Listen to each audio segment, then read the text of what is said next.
Olá, boa noite a todos, sejam bem-vindos. Vamos dar continuidade ao nosso curso de resolução de questões. Resolução de questões. Quais questões? Das bancas Consulplan e VUNESP. Nós estamos observando que as provas da Consulplan estão mais difíceis que as provas da VUNESP. E estamos no módulo tributário, né? Tributário. Especificamente, da extinção do crédito tributário. Extinção do crédito tributário. Então, eu vou pedir aqui para que vocês abram o capítulo 4º, a partir do artigo 156. Capítulo 4º, extinção do crédito tributário, a partir do artigo 156. Na nossa aula anterior, nós estávamos ali bem a par ou bem atentos à letra da lei e resolvemos vários exercícios que eram meramente reprodução da letra da lei. Eu falei, vamos deixar esses exercícios mais complexos de jurisprudência para a próxima aula. E agora nós vamos resolvê-los. Então, eu vou pedir aí que vocês tenham em mãos as súmulas, tanto do STF normais e as vinculantes, e as súmulas do STJ, que eu vou dizendo para vocês as respostas. Então, eu vou abrir aqui também as minhas súmulas, porque, assim, já é pegar pesado demais, mas para desencargo de consciência não custa nós, pelo menos as principais. Então eu estou aqui com as minhas súmulas do STF, súmulas do STF, minhas súmulas vinculantes e as súmulas do STJ. Ótimo. Eu tenho que marcar aqui, na verdade, vou marcar aqui. Primeiro, aqui no Vadimeco da Saraiva, nós começamos com as súmulas do STF, as normais. O senhor conseguiu o seu, professor? O quê? O seu novo? O meu novo o quê? Vadimeco? Não, eu não vou comprar agora, não. Eu vou deixar para comprar na próxima prova discursiva do STF. Vão marcando aí, Vamos já fazer isso de uma vez. É porque a gente fica anotando, Elisa, eu fico com o coração partido de ter que trocar o vadimeco. Eu entendo, professor. A gente faz as anotações e depois... súmulas vinculantes e as súmulas do STJ. Então, vamos lá, que eu vou passando com vocês, tá? Tá. Vamos lá para a questão 2, com base na jurisprudência do STJ, vamos abrir aí nas súmulas do STJ. Uhum. Ótimo. A notificação do auto de infração faz cessar a contagem da decadência para a constituição do crédito tributário. Decadência. 622. Súmula 622. Vamos lá. 606, as últimas, a partir do 601, hein? 622. A notificação do auto de infração faz cessar a contagem da decadência para a constituição do crédito tributário. Então, houve a notificação do auto de infração. Portanto, vocês se lembram que a decadência ela era antes do lançamento? Porque o lançamento é que transforma a obrigação tributária em crédito tributário. Então, a decadência ela diz respeito ao direito de se constituir o crédito tributário. Direito de constituir o crédito tributário. Então, portanto, aqui nesse período, nós vamos ter a decadência. Enquanto que, constituído o crédito tributário, eu já posso executar, exigir, na verdade, aquele crédito tributária. Então, aquela cobrança, aquela exigibilidade, ela vai ser fulminada pela prescrição. Ótimo. Então, aqui tudo bem. Ele está falando o seguinte: se eu tenho prazo da decadência, naqueles por homologação, é de 5 anos após o fato gerador, o prazo de decadência. E aí depois nós temos aquele período para constituir o crédito tributário, tendo o termo a qual o primeiro dia do exercício seguinte a que o lançamento poderia ter sido feito, 5 anos, e também depois que houve o julgamento do recurso administrativo. Se lembram disso? Ótimo, 5 anos também. Então, se eu tive a notificação do auto de infração, eu notifiquei quem? O sujeito passivo, eu, administração tributária,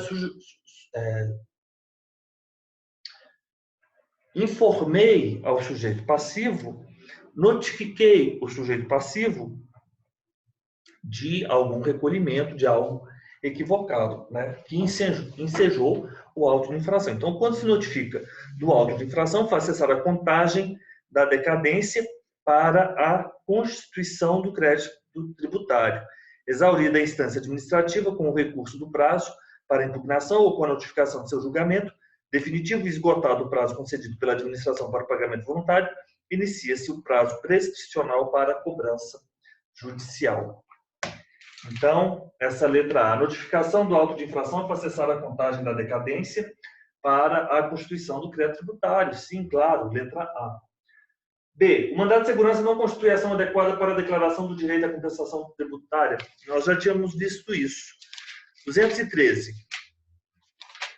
Ele é hábil. 213 é uma súmula bem antiga. O mandado de segurança constitui ação adequada para a declaração do direito à compensação tributária. O benefício da denúncia espontânea se aplica aos tributos sujeitos a lançamento por homologação regularmente declarados, mas pagos a destempo. Não vamos discutir isso, vamos ter isso em mente. Se ele é um tributo por homologação, a homologação está aqui. Homologação, ou é o que eles chamam autolançamento. Qual a palavra? Antecipar. Se lembram deles? Não se pode olvidar dos tributos, hein? Aquilo é muito importante. IR, ICMS e ISS. Ótimo. São aqueles três. Tudo bem. O mandado de segurança constitui ação adequada para a declaração... Não, esse já viu, 213. O benefício da denúncia espontânea se aplica aos tributos sujeitos a lançamento por homologação regularmente declarados. Aqui, a súmula é a 360.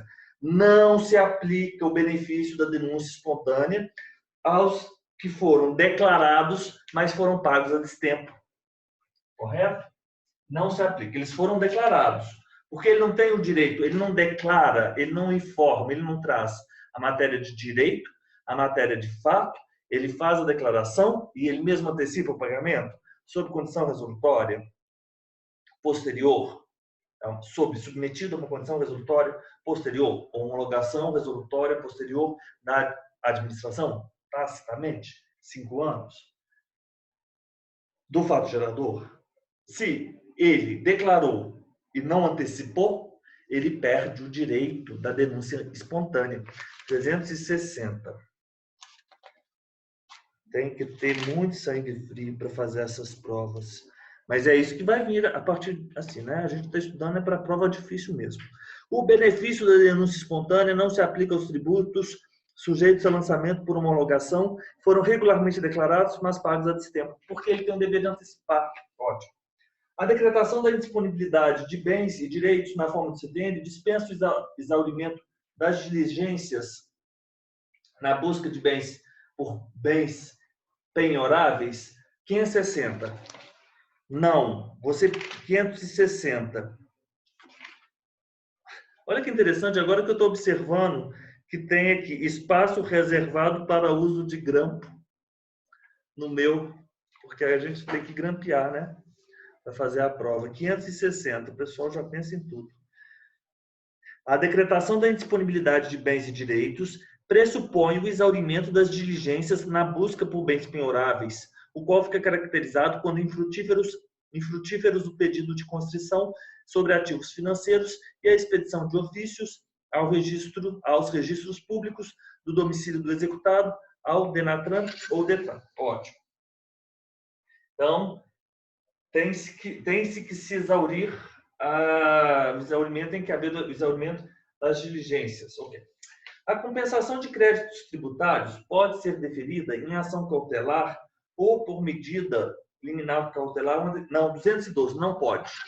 212. A compensação de créditos tributários não pode ser deferida em ação cautelar ou por medida liminar cautelar ou antecipatória.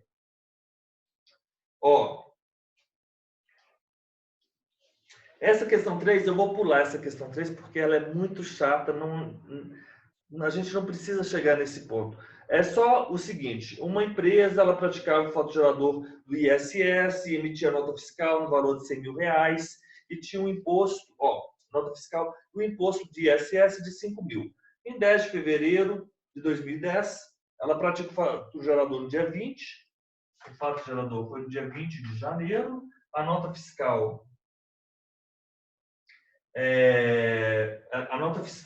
o vencimento, na verdade, em 10 de fevereiro, data 10 de fevereiro, o vencimento, ela está com, eu já sei que é um ISS e, portanto, se a ISS é por homologação, ela tem o dever de antecipar o pagamento.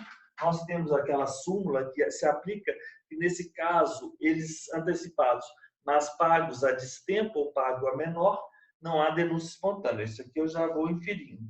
Ela está passando por problemas de caixa, a empresa recolhe apenas 100 e deixa 4.900. Em 31 de dezembro, isso aqui é de quanto? De 2010. Em 31 de dezembro de 2014, a empresa recebe notificação de início de fiscalização. 31 de dezembro, 31 de 12 de 2014.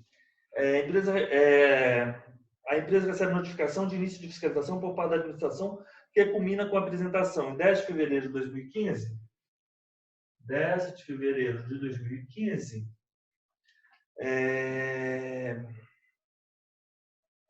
De auto de infração relativo ao valor que deixou de ser pago, mais juros e multa. No caso em questão, ele está falando que operou-se a decadência tributária, pois se trata de lançamento por homologação, e o auto de infração foi lavrado mais de 5 anos após de ocorrência do fato gerador. Então, o fato gerador ocorreu no dia 20 de 10. Então, vamos lá.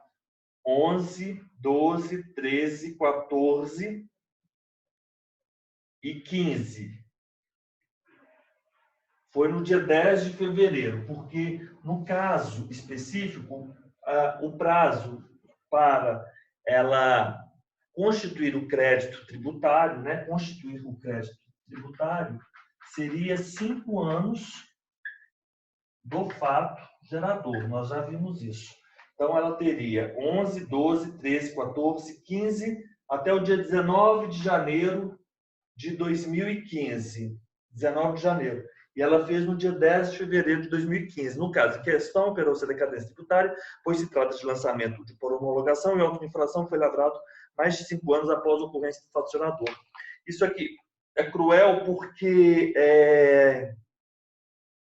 ele fala que houve início, nessa notificação de início de fiscalização, a princípio poderia suspender a decadência, mas não. Foi considerada a letra D e,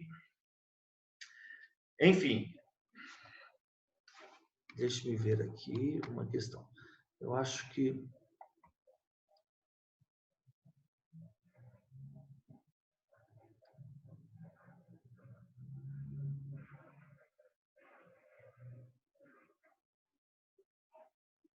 A notificação de início de fiscalização não altera, não suspende a decadência. Só isso que nós tínhamos que saber. Isso aí. É o prazo de decadência. Questão chata. Ó, 4. A 4, nós vamos de novo lá, para as súmulas.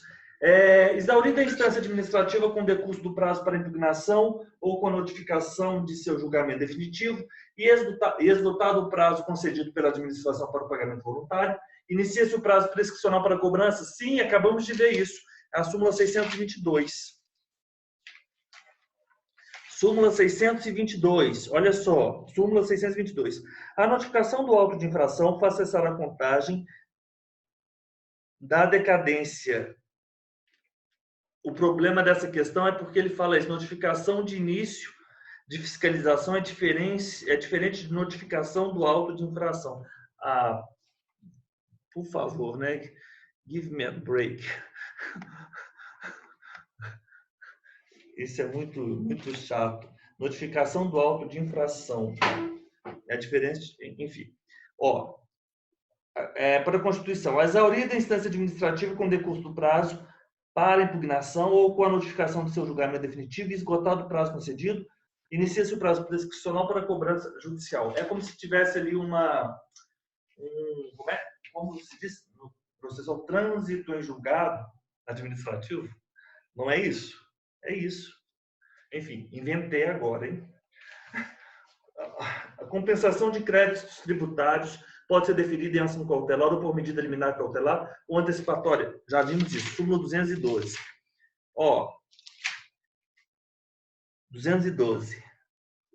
A compensação de créditos tributários não pode ser deferida em ação cautelar ou por medida liminar, cautelar ou antecipatória. 212. Falso. O mandado de segurança não constitui ação adequada para a declaração do direito à compensação tributária. 213. O mandado de segurança constitui ação adequada para a declaração do direito à compensação tributária. Ótimo. Não é legítima a recusa de expedição de certidão negativa ou positiva com efeito de negativo em virtude de declarado e não pago o débito tributário pelo contribuinte. 446. O que diz o 446? Vamos lá. Declarado e não pago o débito tributário, é legítima a recusa ou seja, é válido que se recuse expedir uma certidão negativa ou positiva com efeito de negativa. 446. E, por fim, o benefício da denúncia espontânea se aplica aos tributos sujeitos a lançamento por homologação, regularmente declarado. As pagas a destempo? Falso, 360. Ó, quando a gente vê pela primeira vez, a gente fica assim, em estado de choque. Mas aí eles não são muito criativos. Eles vão repetir o mesmo exercício em outra prova. Então, a gente já fez a prova anterior. Então, a gente consegue, súmula 360, fazer a próxima prova. Já não fica tão assim. O benefício da denúncia espontânea não se aplica aos tributos sujeitos a lançamento por homologação, que foram regularmente declarados nas pagas a destempo. 5. A empresa Y ingressou com pedido de restituição 4 anos após o pagamento a maior de ICMS. Aí, agora, vamos lá para o artigo 168. E nós vamos falar sobre o pagamento indevido. Do pagamento, que é uma das formas de extinção do crédito tributário, nós temos aí várias disposições. Quando se tem a penalidade, não quer dizer que a pessoa se não está obrigado ao pagamento integral do crédito tributário. O pagamento de um crédito não importa em presunção de pagamento, quando parcial, das prestações em que se decompõe, quando total, de outros créditos referentes ao mesmo... Professor, caiu a sua internet aí. Caiu? Caiu. Não caiu, Elisa? Ué, então foi a minha, então, que caiu. Deve ter sido a sua, Fê. Fiquei sem ver ninguém. Então, peraí.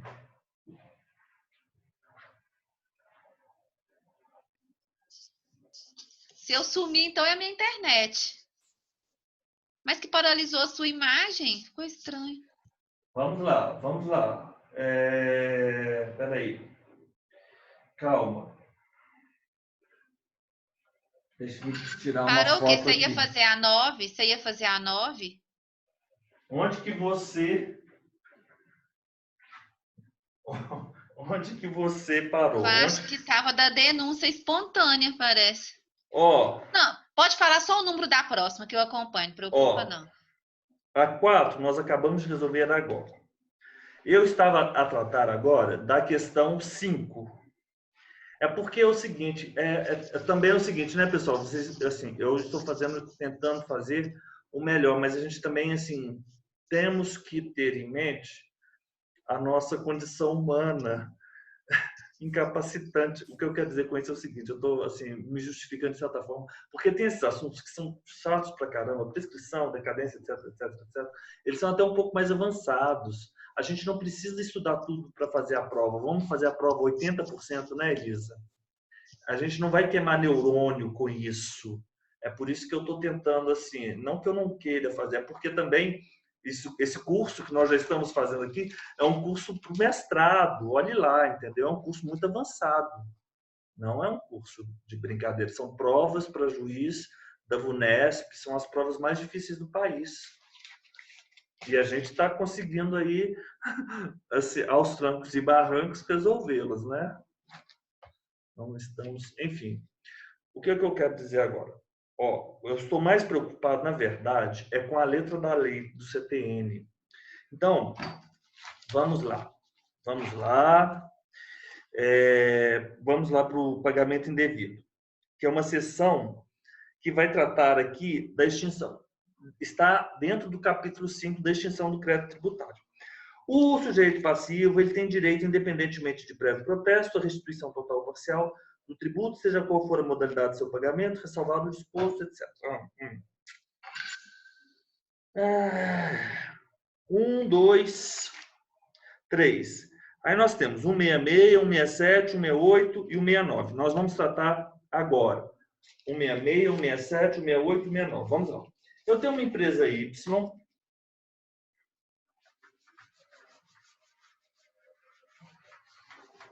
É o número 5, né? Ótimo. Obrigada. Não, o que eu quero dizer com essa nossa conversa é o seguinte, essas súmulas, o que a gente entendeu, entendeu. O que não entendeu, deixa para lá, bota aqui no cantinho, uma outra hora a gente estuda, tudo bem? E já estamos muito bem. Então, essa parte de prescrição, o que é mais importante, assim, claro, que os lançamentos a gente tem que entender, as formas de extinção, as especificidades ali, isso aí a gente já sabe tudo. Agora, essas súmulas, a gente teria que discuti-las e, enfim, entrar em discussões que tomariam muito tempo. E a gente não está podendo discuti-las nesse momento. Empresa Y ingressou com pedido de restituição 4 anos após o pagamento maior de ICMS. Então, teve o ICMS, ele foi pago a maior. E, depois de 4 anos, foi feito um pedido de restituição de ICMS. É isso que nós temos que ter em mente. Por sua própria culpa, teve seu pedido de restituição denegado pela administração 3 anos após a apresentação do pedido. Vixe! Então, o pedido foi aqui e depois nós tivemos aí 3 anos e aqui teve uma negação. A respeito da situação descrita, é correto afirmar, com base no CTN, que muitas das vezes eles trazem Isso aí é uma questão importante. Na hora que chegar na prova, eu quero que vocês pensem o seguinte: eu não estou nem aí se eu sei, eu não sei, eu quero fazer a prova. É diferente de querer entender alguma coisa. A banca é mentirosa. A banca é mentirosa. É ótimo. Vocês já estudaram uma matéria que chama raciocínio lógico? Quando eu fazia os concursos para Receita, que eu já fui analista da Receita, aí tem aqueles VOF, FV, aquelas assunções, aquilo ali, se você não segue uma técnica, ninguém consegue resolver. Já viu aqueles exercícios? Se A é, então, e enfim, tem várias regrinhas. E uma delas que fala assim, se a primeira é verdadeira e a segunda falsa, é mentirosa.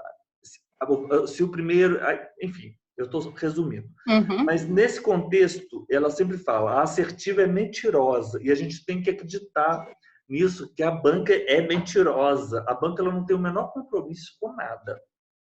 Professor, nossa, o senhor está tirando da minha cabeça. Exatamente, não tem compromisso com nada. Não Então, selecionar perfil nenhum de candidato. Mas, por exemplo, qualquer assertiva que ela faz, você não pode partir do pressuposto que é verdadeiro. Se fosse meu pai e minha mãe fazer a prova, tudo que eles leem, eles acreditam piamente. Se eles assistirem o Bonner falando qualquer coisa no jornal, ou que eles ouvirem, eles acreditam piamente. Se eles forem fazer uma prova e a prova diz qualquer coisa, ela acredita piamente. Às vezes a prova faz aquele cabeçalho de 6, 7, 10, mas na verdade a correta e é uma coisa que não tem nada a ver com aquilo. E você não vai ficar gritando, esperneando com a prova. Vocês vão usar a inteligência de vocês vão marcar a resposta correta. Que não tem nada a ver com a questão.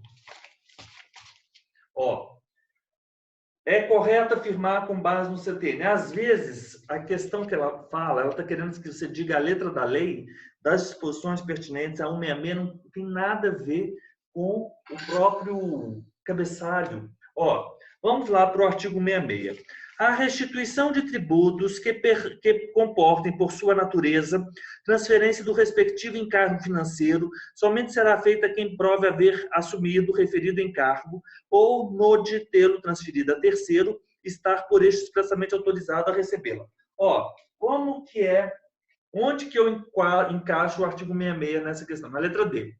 No caso específico, estaria dispensada a autorização de recebimento da restituição por terceiro a quem o encargo financeiro do tributo tivesse transferido em função da dinâmica própria do ICMS. Não. Você vai pensar que no 66 ele diz a restituição de tributos que comportem, por sua natureza, transferência do respectivo encargo financeiro, o ICMS é assim.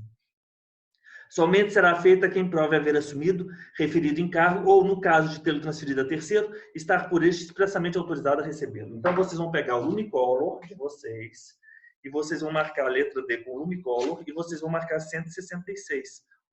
Então, a letra D é falsa.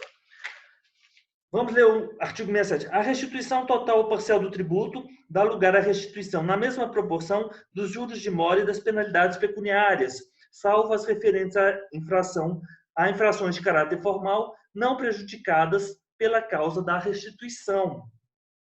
A restituição vence juros não capitalizáveis a partir do trânsito em julgado da decisão definitiva que a determinar. Onde está o 67 aqui? B.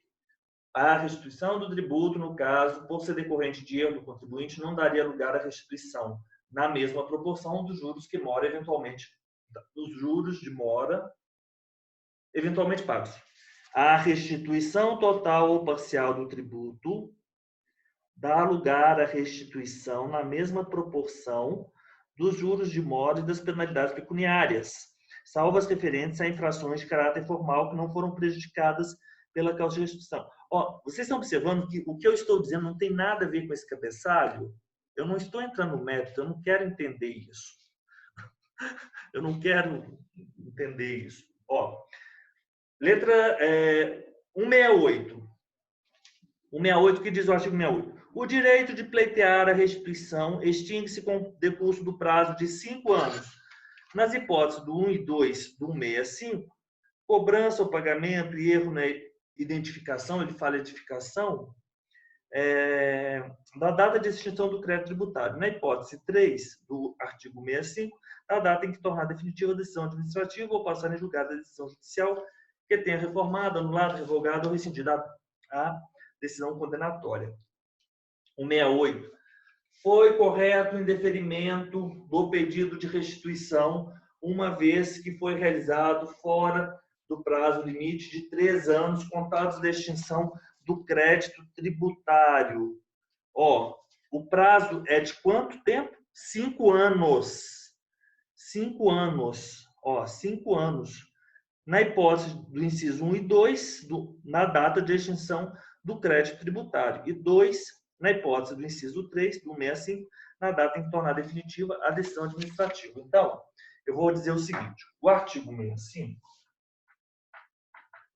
que inaugura as disposições pertinentes ao pagamento indevido, ele fala o seguinte, que o sujeito passivo, ele tem direito à restituição do tributo, seja qual for a modalidade de seu pagamento. restituição do tributo. Restituição do tributo. Restituição do tributo. A restituição do tributo. Restituição do tributo. É um direito do sujeito passivo. É um direito do sujeito passivo. Restituição do tributo é um direito do sujeito passivo. O sujeito passivo ele tem direito à restituição do tributo. Nos seguintes casos, eu vou dar uma sugestão a vocês, se vocês não tiverem atentado a isso. Quando vocês forem ler um artigo e esse artigo estiver muito complicado, vocês pulem o que estiver entre vírgulas, as remissões. Isso dá certo. Isso dá certo. Porque, às vezes, você precisa saber uma regra geral. Você não precisa saber imediatamente a regra geral e a regra específica. Então, é muito trabalhoso você ler o artigo detalhe por detalhe. Leia o artigo de forma geral. O que ele está falando? É direito do contribuinte ter a restituição do tributo. Quais casos? Nós vamos ter 3 casos. Um caso, 2 casos, segundo caso, terceiro caso. Primeiro, segundo, terceiro. Primeiro caso. Cobrança ou pagamento espontâneo do tributo indevido ou maior que o devido, em face da legislação tributária aplicável ou da natureza ou circunstâncias materiais do fato gerador ocorrido. Cobrança, pagamento espontâneo de tributo indevido ou a maior.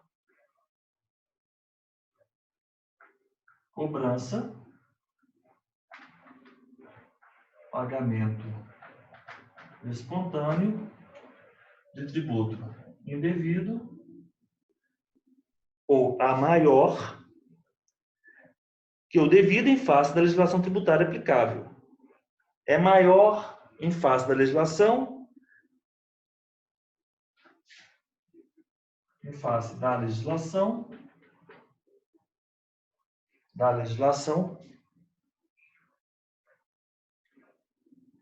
da natureza, circunstâncias materiais. Natureza, circunstâncias materiais.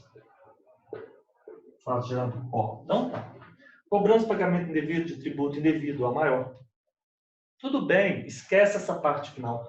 A restituição do tributo é devido na hipótese de cobrança ou de pagamento espontâneo de tributo. Pronto, só isso. Erro na identificação do sujeito passivo. E aí nós temos várias hipóteses de erro. Erro na identificação. Quem é o sujeito passivo? Na alíquota, no cálculo do montante, na elaboração ou conferência de qualquer documento relativo ao pagamento. Erro. Sujeito passivo. Errei no sujeito passivo. Paguei para a União, era para o Estado. Sujeito passivo. Perdão. Não é isso, não. O sujeito passivo não é isso. Esse é o sujeito ativo, né? O sujeito passivo é o contribuinte ou o responsável. Foi, por exemplo, a casa número 52 da Praça Maria Brusina, 162, Praça Maria Brusina. Ela foi, essa cobrança de IPTU foi enviada para a Praça Maria Brusina 163. Então, a administração tributária ela errou e aquela pessoa da 163 ela pagou o IPTU. Né?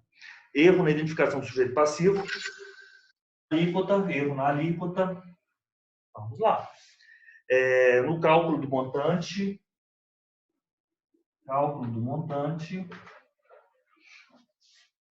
elaboração ou conferência de documento relativo ao pagamento. Elaboração do documento.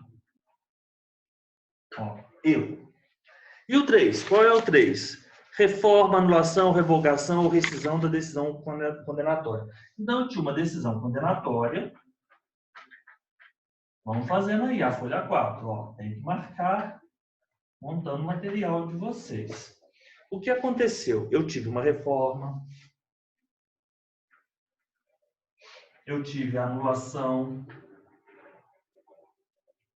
Eu tive revogação da decisão. Eu ainda tive uma rescisão.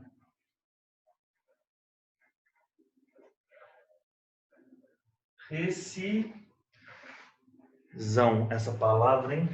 Não é com S mesmo. Rescisão.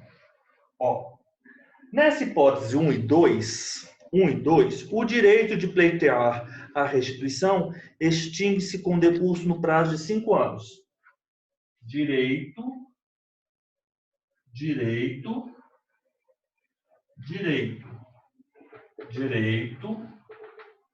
de pleitear restituição. 5 anos. Na hipótese do inciso 1, da data de extinção do crédito tributário. Ó.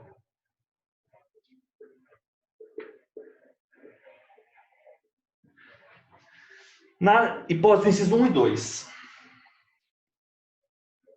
Data de extinção do crédito tributário. Ó. Eu paguei o tributo. Eu paguei o tributo a maior. O pagamento não é forma de extinção do crédito tributário? É forma de extinção do crédito tributário. Eu paguei o tributo a maior. Qual foi a data do pagamento do tributo? A data de extinção do crédito tributário. Qual que é o prazo que eu tenho para pleitear, para exercer o meu direito de pleitear a restituição? 5 anos. De qual prazo? Do pagamento a maior do tributo, quando de fato extinguiu o crédito tributário. Agora ficou mais fácil. E, por exemplo, eu cometi um erro na alíquota, no cálculo do montante, na elaboração do documento, do sujeito passivo. E aquele tributo foi pago. E aquele tributo foi pago quando?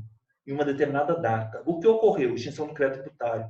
Qual é o prazo para se pleitear o direito, para exercer o direito de pleitear a restituição do crédito, do pagamento a maior, do tributo?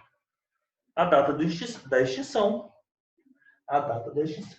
E na hipótese do 3, da data em que tornar definitiva a decisão administrativa ou passar em julgado a decisão judicial.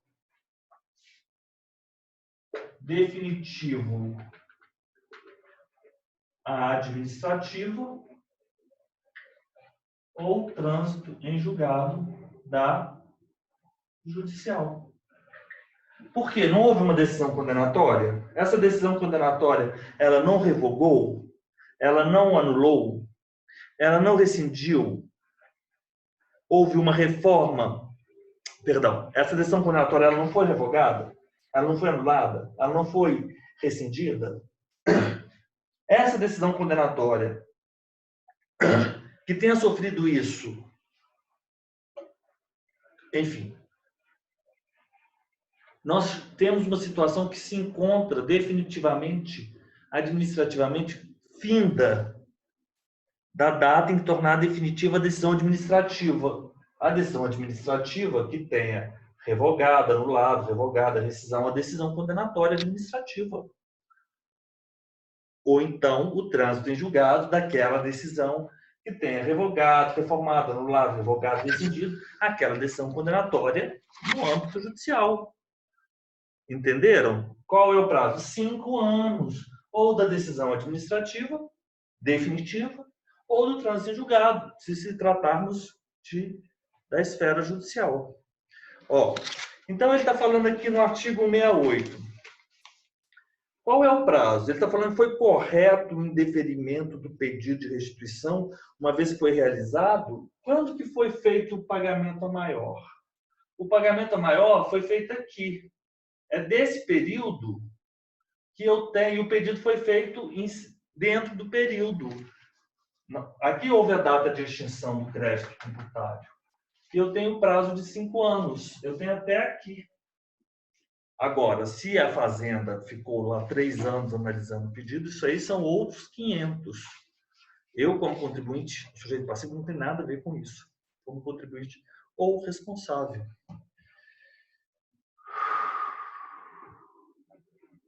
A letra A está errada porque o 168 diz que não, foi incorreto. A letra B, a restituição do tributo, no caso, por ser decorrente de erro do contribuinte, não, aqui, não daria lugar à restituição na mesma proporção. Nós já vimos o 67, 167, ele não difere se é uma coisa ou se é outra. O C, por ter sido proferida após 3 anos, no pedido a decisão denegatória é nula, posto que a legislação prevê homologação tácita do pedido de restituição na ausência de manifestação. Prescreve em 2 anos a ação anulatória da decisão administrativa, artigo 69. Prescreve em 2 anos a ação anulatória da decisão administrativa que denegar a restituição. O prazo de prescrição é interrompido pelo início da ação judicial, recomeçando o seu curso. Enfim, não é, isso aqui já não faz sentido, aqui nesse caso específico. 2 anos a ação anulatória da decisão administrativa que denega a restituição. O prazo seria a partir de cá, 2 anos. 2 anos do prazo. Por ter sido após 3 anos do pedido, a decisão denegatória é nula. Isso aqui está equivocado. Não é isso. Não é isso. E prescreverá em 2 anos a eventual ação anulatória da decisão administrativa que denegar a restituição, que é que o contribuinte pretende apresentar. Letra E. Viu como ficou fácil? E que é melhor a gente pensar nos artigos que pensar na questão? Mas a gente pensou tudo. A gente fez do pagamento indevido, nós tratamos aqui todas as hipóteses do pagamento indevido. Nós vimos a questão 5, tranquilo, tudo tranquilo. Prescreve em 2 anos eventual ação anulatória. Agora, assim, não me perguntem como fica esse prazo de 3 anos e qual a consequência, o efeito jurídico que isso implica nesse quadro. Vamos lá. 7. Considerando as regras gerais sobre o pagamento do tributo. A 6 nós já fizemos, letra D. A 5 é letra E. 7. Quando a legislação não fixar o tempo de pagamento, o vencimento do crédito ocorre em 40 dias. Já vimos que é 30 dias, 160. A legislação tributária não pode conceder desconto pela antecipação do pagamento? Já vimos, sim, que pode, sim. Parágrafo único de 160. Pode conceder desconto pela antecipação dos pagamentos nas condições que estabelecer. O pagamento é efetuado em moeda corrente estrangeira falso, no artigo 162, inciso 1. Letra D, o crédito tributário não integralmente pago no vencimento é acrescido de juros de mora, dependendo do motivo determinante da falta. Falso, independente. Parágrafo único. Parágrafo 1º. Se a lei não dispuser de modo diverso, os juros são calculados à taxa 161. Crédito não integralmente pago no vencimento é acrescido de juros de mora, seja qual for o motivo determinante. Seja qual for o motivo determinante. E, por fim, a letra E, a legislação tributária pode conceder desconto pela antecipação do pagamento e, se a lei não dispuser de modo diverso, os juros de mora são calculados à taxa de 1% ao mês. Então, parágrafo 1º, parágrafo 1 de 160 e parágrafo 1º de 161. A letra 8 já fizemos, a letra C, a 9 é jurisprudência do STJ, mas nós vamos fazer agora. Depois do intervalo, na verdade. Vamos dar um intervalo aí de 10 minutos e a gente volta para a nossa aula. Então, vocês vão lá, vão respirar, tomar uma água e a gente já volta para a nossa aula, tá bom? Não, mas é bom, eu gosto. Então tá, vamos lá. Já estamos gravando, nosso intervalo foi ótimo.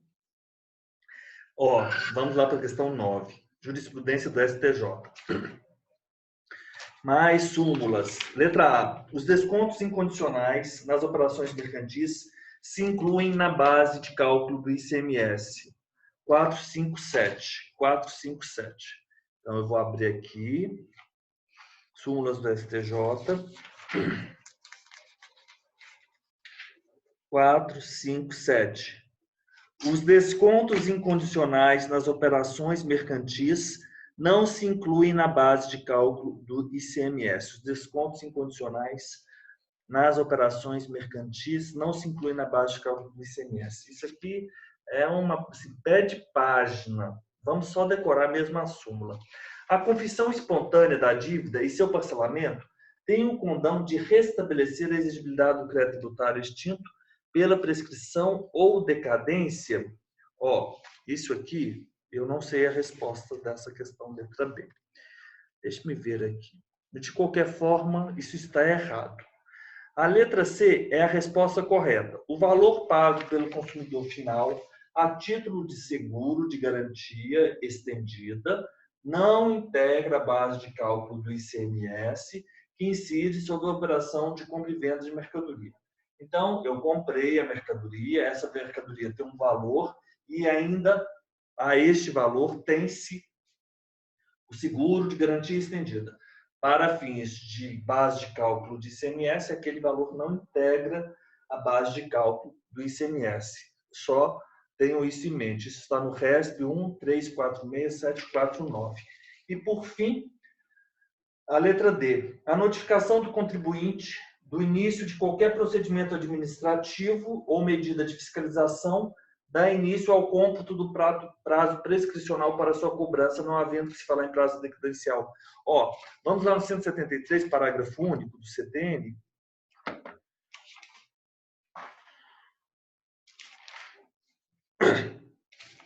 O direito a que se refere esse artigo, o direito 173, parágrafo único, a notificação do contribuinte da data em que tenha sido iniciada a constituição do crédito tributário pela notificação ao sujeito passivo de qualquer medida preparatória indispensável ao lançamento.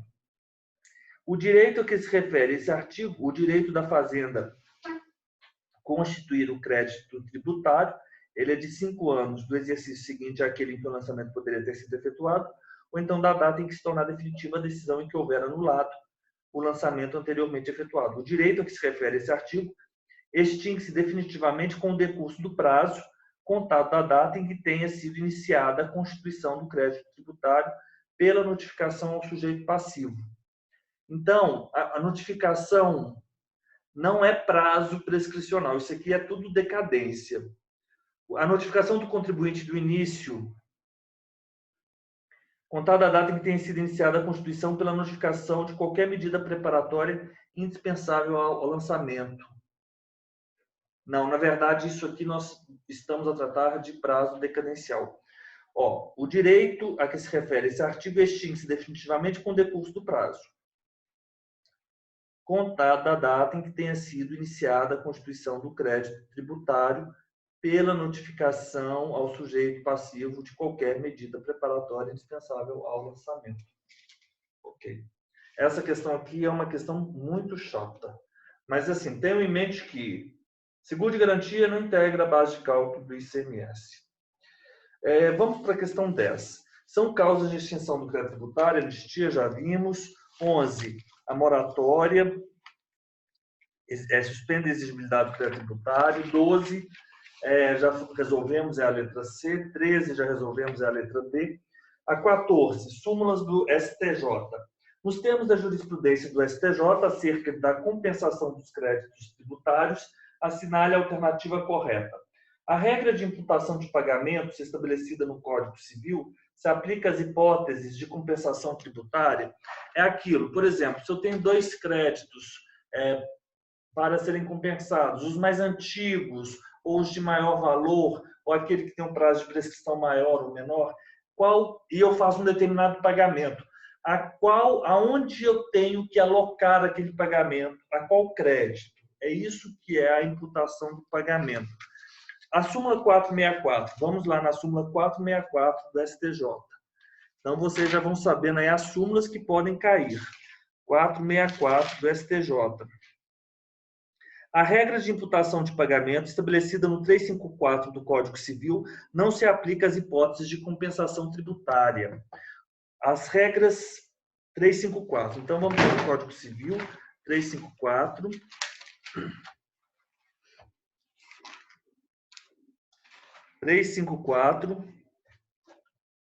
Havendo capital e juros, o pagamento imputar-se-á primeiro nos juros vencidos e depois no capital, salvo estipulação em contrário, ou se o credor passar a quitação por conta do capital. Isso é a imputação do pagamento, né? A pessoa obrigada por 2 ou mais débitos da mesma natureza a um só credor tem o direito de indicar qual deles oferece pagamento, se todos forem líquidos e vencidos. Aí temos o 353, aí o 355 é a regra. Se o devedor não indica e a quitação for omissa, esse fará nas dívidas líquidas e vencidas em primeiro lugar. Se as dívidas forem todas líquidas e vencidas ao mesmo tempo, a imputação far-se-á na mais onerosa. Isso é a imputação do pagamento. Então, súmula A regra de tributação de pagamento estabelecida pelo Código Civil não se aplica às hipóteses de compensação tributária. Súmula 464. Depois temos que o contribuinte pode optar por receber por meio de precatório ou por compensação ou em débito tributário certificado por sentença declaratória transitado em julgado. Então, por exemplo, vamos imaginar que teve uma sentença e essa sentença disse que o contribuinte faria jus ao pagamento de tributo, à restituição do tributo. O nome disso é ao indébito tributário. Ele pode escolher, ele quer compensar com outro tributo e entrar naquela, ou então ele prefere receber o dinheiro, mas por precatórios. 461. É isso que eu ia falar, professor. Súmula 461. O contribuinte pode optar por receber por meio de precatório ou por compensação o indébito tributário certificado por sentença declaratória com o trânsito já em julgado. Letra B, resposta correta. Letra C. É cabível o mandado de segurança para convalidar a compensação tributária realizada pelo contribuinte? O que diz a 460? É incabível o mandado de segurança para convalidar a compensação tributária realizada pelo contribuinte. Já estamos ficando repetitivos. O mandado de segurança não constitui ação adequada para a declaração do direito à compensação. 213. Constitui sim. Já falamos sobre essa também. 213. O mandado de segurança constitui ação adequada para a declaração do direito à compensação tributária. A compensação de créditos tributários pode ser deferida por medida liminar. 212. A compensação de créditos tributários não pode ser deferida em ação cautelar ou por medida liminar cautelar antecipatória. Vocês estão observando que as súmulas, elas são, a gente se repete nelas. 15, já falamos sobre essa, a letra B. 16, passados 5 anos da data em que se torna definitiva a decisão que houver anulado por vício formal o lançamento anteriormente efetuado, é certo que a Fazenda Pública não poderá realizar novo lançamento, em razão do mesmo fato gerador, por ter operado, vamos lá no artigo 173, 1 e 2, decadência. Fácil. 173, porque é a letra da lei. O direito de a Fazenda Pública constituir crédito tributário, 173, decadência. Extingue-se, inciso 1, da data em que se tornar definitiva a decisão que houver anulado por vício formal o lançamento anteriormente efetuado. 5 anos, prazo de decadência, letra B. 17. É instituto de direito tributário que abrange exclusivamente as infrações cometidas anteriormente à vigência da lei que concede não se aplicando aos atos qualificados em leis com crimes ou contravenções. 180, inciso 1 e 2. Fácil, fácil. 180, inciso 1 e 2. Vamos marcar aqui o 180, inciso 1 e 2. Vamos já marcar com lumicolor. Estamos fazendo já um exercício de exclusão do crédito tributário. Anistia, letra E. De acordo com as disposições do CTM, decorridos 5 anos contados do primeiro dia do exercício seguinte, aquele em que o lançamento poderia ter sido efetuado, opera-se a... Nossa, que delícia! Decadência. Por quê? É o 173 que nós estamos vendo aqui. Primeiro, antes do lançamento, temos o direito de constituir a obrigação tributária em crédito tributário pelo lançamento, em constituir, em transformar a obrigação tributária em liquidar, torná-la exigível, torná-la certa com o lançamento. Após, nós teremos aí o prazo para a cobrança, E aí, esse prazo, então, após o lançamento, ele já é um prazo prescricional.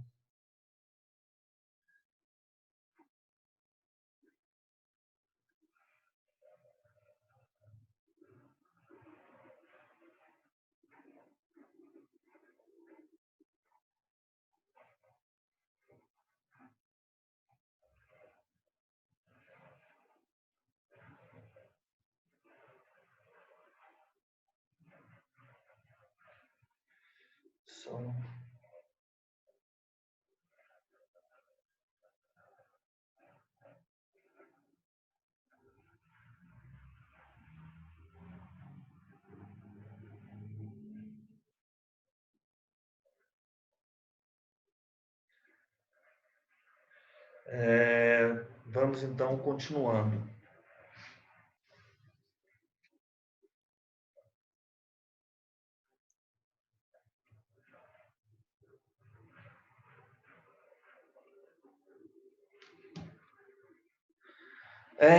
Vamos lá. 19. Então, abrange exclusivamente as infrações cometidas anteriormente à vigência da lei que a concede, não se aplicando nas situações especificadas pelo CTN. 19, nós temos a anistia. Artigo 180, cap. Sim, sim. É 180, caput. 20. A Câmara do Município X, por iniciativa dos próprios vereadores e sem consulta ao Poder Executivo ou realização de estimativas relativas à renúncia de receitas, aprovou o projeto de lei com matérias diversas, entre elas a previsão de anistia do valor principal e dos juros de impostos municipais devidos por contribuintes estabelecidos nos municípios e o parcelamento das multas. No prazo para sanção, o prefeito do município vetou a previsão de anistia sob a alegação de que se trataria de aprovação contrária à legislação nacional. Nessa situação, é correto afirmar que a conduta do prefeito foi, letra C, correta, considerando-se que a exclusão do valor referente ao valor principal dos impostos, o correto seria a aprovação da remissão e não de anistia. Anistia do valor principal e dos juros, não.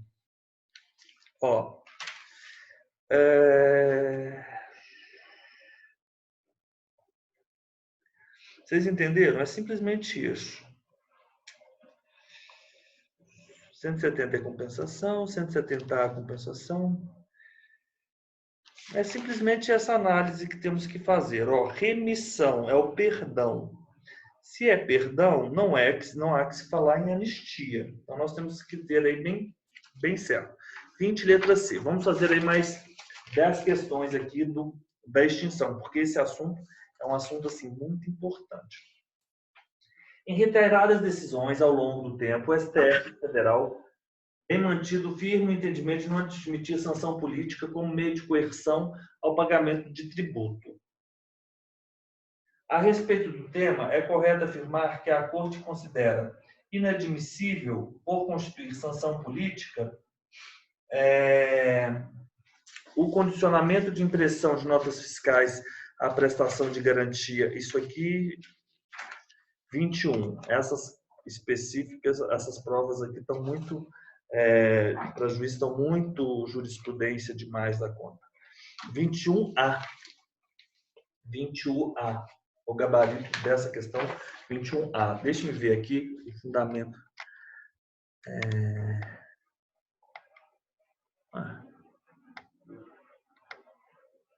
Ixi, meu computador travou aqui. A gente pula essa, professor. Não tem isso aqui está muito fora do nosso escopo, sabe? Mas deixe-me ver aqui se isso aqui se é alguma súmula, alguma coisa.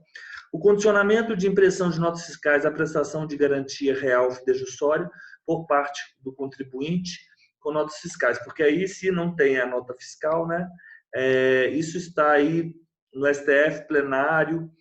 Segundo o STF, condicionar a impressão de notas fiscais à prestação de garantia é método de cobrança de tributos pretéritos em função de tributos cuja exigibilidade sequer se iniciou, o que não se admite. Aí tem todos aqui. Os outros não, os outros são possíveis. Redação de adesão ao Simples Nacional, se a pessoa tiver débitos, se o protesto de certidão dívida não é tudo legal, e a dupla exigência de ICMS em operações interestaduais como consequência de diferenças.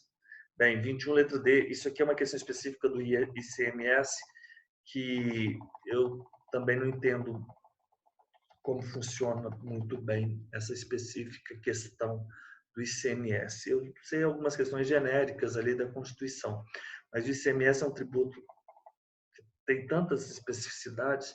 22. São hipóteses de extinção do crédito tributário. Compensa e remissão.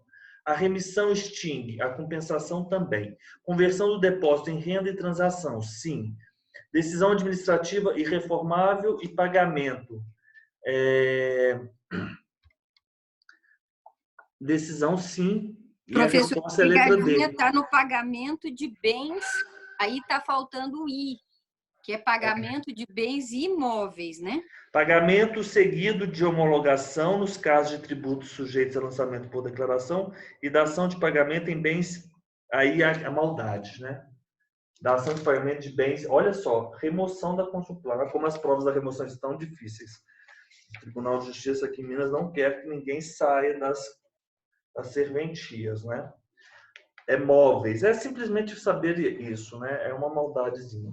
O artigo 174, parágrafo único do CTN, enumera como causa interruptiva do prazo prescricional. Então vamos lá, no 174, parágrafo único. Despacho do juiz que ordenar a citação. É a letra C, em execução fiscal. 2, protesto judicial. Por qualquer ato inequívoco, ainda que extrajudicial, que constitui moro devedor. Inscrição do débito tributário em dívida ativa? Não, é a letra A. Qualquer ato judicial que constitua moro devedor. É o inciso 3. Despacho do juiz que ordenar a citação em execução fiscal. Inciso 1. Qualquer ato inequívoco, ainda que extrajudicial, que importe em reconhecimento do débito. Inciso 4. Ótima questão. Provimento, hein? 2018. Em relação ao crédito tributário, assinale a alternativa correta. A moratória e a remissão suspendem a exigibilidade? Não. Moratória suspende. Remissão é extinção, não é? A letra A não é. Consulplan, provimento. Compensação e conversão do depósito em renda? Compensação é extinção. E, sim, no artigo 156, compensação é 2. E a conversão do depósito em renda é o 6º. São modalidades de extinção do crédito tributário? Sim. Letra B. Pagamento e depósito do montante integral. Depósito, já vimos que é suspensão. Decisão administrativa irreformável, nós temos aqui sim. É o inciso 9 do 156 e concessão de liminar, nós já vimos que suspende. Portanto, 24, letra B. 25. O crédito tributário representa o direito de crédito da Fazenda Pública perante o contribuinte ou responsável a pagar o tributo. O Código Tributário Nacional define as hipóteses de extinção, suspensão, etc. Qual dos meios a seguir não acarreta a extinção da exigibilidade? O pagamento? Extinção da exigibilidade, sim, extingue o crédito tributário. Parcelamento suspende, né? O parcelamento suspende. A compensação, nós temos aqui o inciso 2 no 156 e a decisão judicial passada em julgado. É o 10º. 26. A prescrição e a decadência são institutos fundamentais do direito tributário ligado a esse respeito é correto afirmar e na base... Não, vamos pular. Esse que a gente não tem... Essa lei já está fora aqui do nosso escopo. Vamos lá para o 27. Assinale a alternativa correta no que respeita ao pagamento, conforme disciplinado pela norma geral de direito tributário. Existindo simultaneamente dois ou mais débitos vencidos do mesmo sujeito passivo, para com a mesma pessoa jurídica de direito público, relativos ao mesmo ou a diferentes tributos ou prevenientes de penalidade pecuniária ou juros de mora, a autoridade administrativa competente para receber o pagamento determinará a respectiva imputação na ordem decrescente dos prazos de prescrição. Vamos dar uma olhada aqui na questão do pagamento. É o 163 caput, professor. Existindo simultaneamente dois ou mais débitos vencidos do mesmo sujeito passivo para tal, relativo ao mesmo ou diferentes, determinará a respectiva imputação. Ele está falando o seguinte, ele está falando, essa é a primeira? Não. Em primeiro lugar, os débitos por obrigação própria. E em segundo, os decorrentes de responsabilidade. Primeiramente, as contribuições de melhoria, depois taxas e, por fim, aos impostos. Na ordem crescente dos prazos de prescrição, ou seja, aqueles que têm um prazo de prescrição menor, que vão prescrever em breve, a eles devem ser imputado o pagamento, né? E na ordem decrescente dos montantes, ou seja, os maiores e, por fim, os menores, né?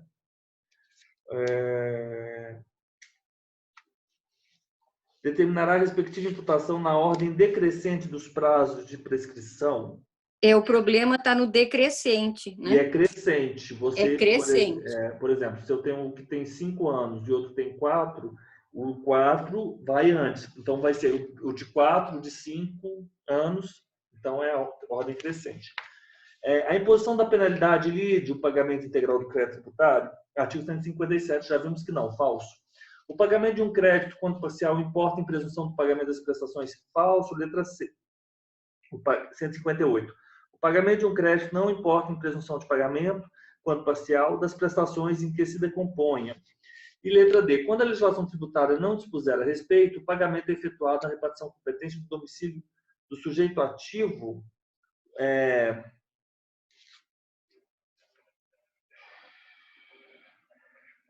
Espera aí. É o caput do 159, do sujeito passivo. Quando a legislação tributária não dispuser a respeito, o pagamento é efetuado na repartição competente do domicílio do sujeito passivo. Isso mesmo, é o 159.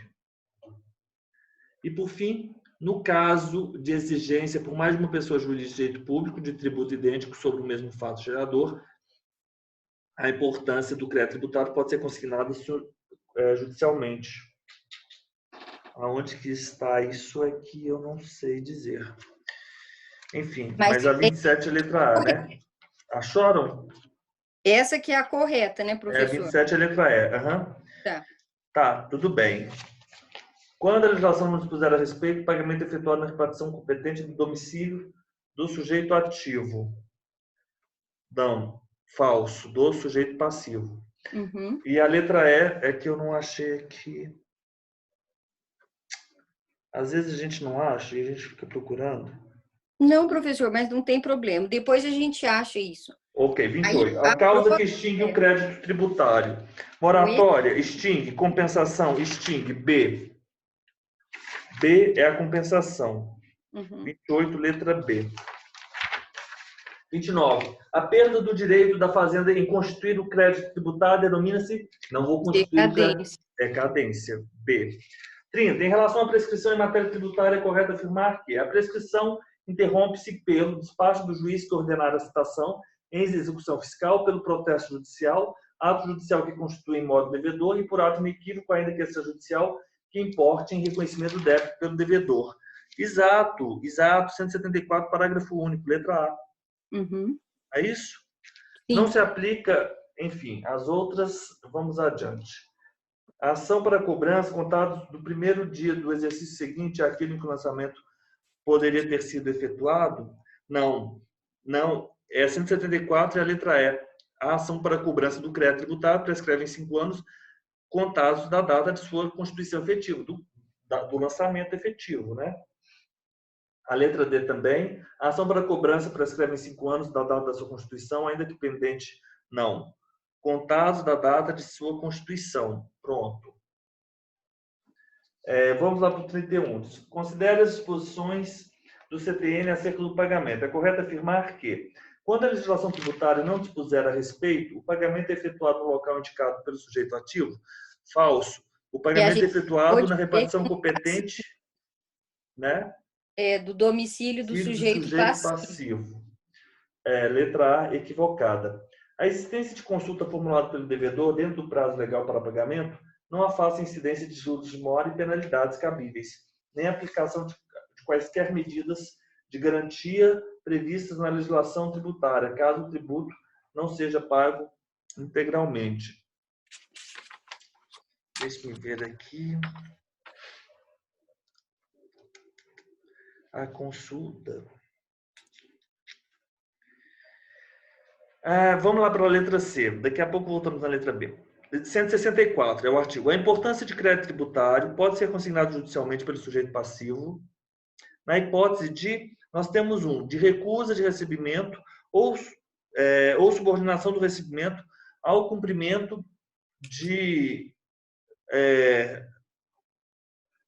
do recebimento ao cumprimento de exigências administrativas sem fundamento legal, de recusa de recebimento ou subordinação do recebimento ao pagamento de outro tributo ou de penalidade ou ao cumprimento de obrigação acessória. Letra C, 164, inciso 1. Sim. Ó, pagamento é efetuado em moeda corrente, cheque ou vale postal, nos casos previstos em lei, estampilha em papel selado ou processo mecânico. Deve ser realizado em moeda corrente, podendo, nos casos expressamente previstos em lei, ser realizado por meio de cheque ou vale postal. Não fala isso. Então, Quando... professor, eles confundem a gente, que eles alteram a redação, né? Exato, Quando mas... nos casos previstos em lei, é o da estampilha. Exatamente. Estampilha, papel selado ou processo mecânico. É. Ele não fala nos casos previstos em lei para moeda corrente, cheque ou vale postal. Uhum. Ótimo, a letra D, 162. E, por fim, quando a legislação tributária não fixar o tempo de pagamento, o vencimento ocorre 30 dias. Sim. 160. Portanto, o que nós temos que ter em mente aqui é a importância, pode ser consignado judicialmente, artigo 164. Esse é o 31. Vamos terminar por aqui, porque nós já fizemos bastante questões aí sobre o pagamento e a extinção do crédito tributário. Amanhã, às 9 horas, nós vamos ter a nossa aula sobre exclusão e isenção. Aí eu vou pedir a gentileza aí para que vocês façam esses últimos 8 exercícios, caso queiram, mas já fizemos muitos exercícios de extinção.